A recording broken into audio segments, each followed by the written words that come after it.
এইমাত্ৰ আহি পৰিছে এক অতিকৈ ভয়ংকৰ খবৰ। এইবাৰ ড্ৰাগছ সেৱন কৰি মৃত্যুমুখত পৰিলে এগৰাকী বিবাহিত মহিলাই। ৩ বছৰীয়া কন্যা সন্তানটিৰ মাতৃগৰাকীয়ে কেনেদৰে ড্ৰাগছ সেৱন কৰিছিল নিতৌ শুনিলে বুকু কঁপি উঠিব আপোনাৰ। ঘৰত আছিলে মই 10টা বজাত আহিছোঁ কামৰ পৰা মই নাছিলোঁ ইয়াত।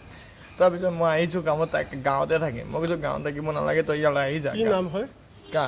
মোৰ ৱাইফ পিংকি বৰা।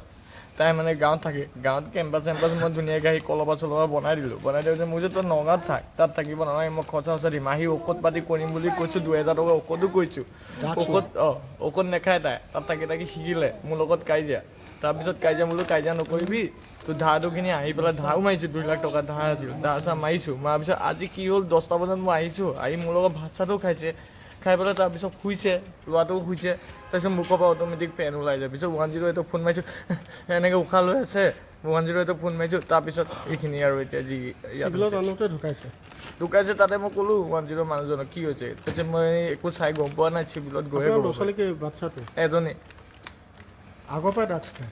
আগৰ পৰা নাখায় মই নাথাকোঁতে নাখায় মই যেতিয়া নাছিলোঁ আপুনি কি কাম কৰে? মই আপোনাৰ দিল্লীত কৰি আছিলোঁ কোম্পানীত গাড়ী চলাই আছিলোঁ। তোমাৰ ঘৰত নাথাকে মানে? ঘৰত মই নাথাকোঁ। এই সৰু বাচ্ছাটো হয় কেইবছৰ বয়স? এতিয়া তেওঁ 3 বছৰ 3.5 বছৰ হ'ব।